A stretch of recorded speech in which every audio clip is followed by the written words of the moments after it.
Puppy.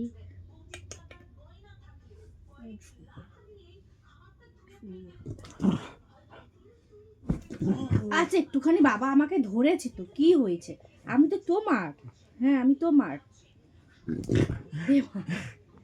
মানে আমাকে share করা যাবে না। ছেড়ে দাও, ছেড়ে দাও, বাবাকে ক্ষমা করে দাও, ক্ষমা করে দাও।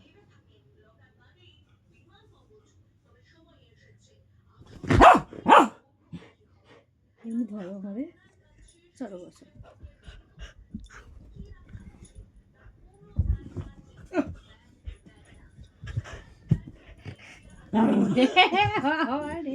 মানে আমার কাছে কাউরে ঘেঁষতে দেবে না।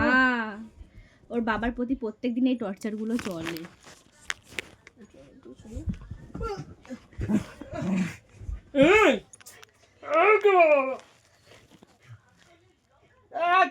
আবার আমাকে ধরো, আমাকে ধরো।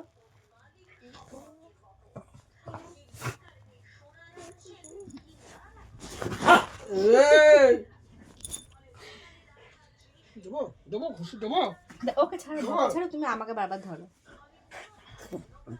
পাপ্পি দেখ আমাকে ধরছে। ওর বসার কায়দাটা দেখো।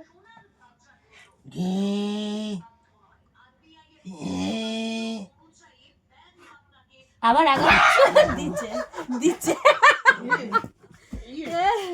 আমার সোনাকে ছেড়ে দাও, আমার সোনাকে ছেড়ে দাও। ঘুষি দেবা এই কারণে তোমাকে সহ্য করতে পারে না। মানে ওকে না সহ্য করার একটাই কারণ, ও কেন আমাকে ধরবে। ইস কি কষ্ট আছে ওরে মিয়া।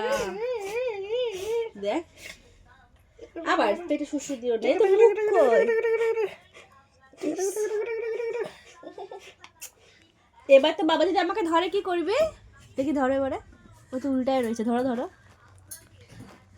সোনিয়া সোনিয়া চলো তো, চলো তো।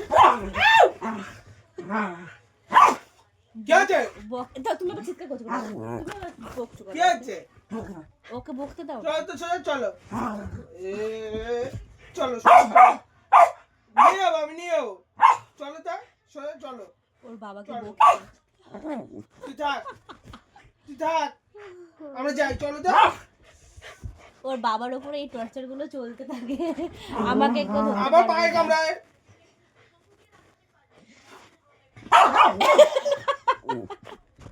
ওরে বাবা রে। টাকা পাপি টাকা, এদাই এদাই পাপি দেয়। তুই রাগাচ্ছ কেন ওকে? পাপ্পি ছু করে দে। আরে এটা তোরই বালিশ। এ রেগে গেছে, বালিশ মারিস এবার ছিঁড়ে দেবে রে। দে এটা আমার দে।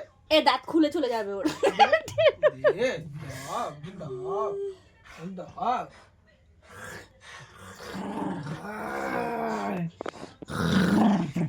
ছাড়ো ছাড়ো ছাড়ো, এটা ওর বালিশ।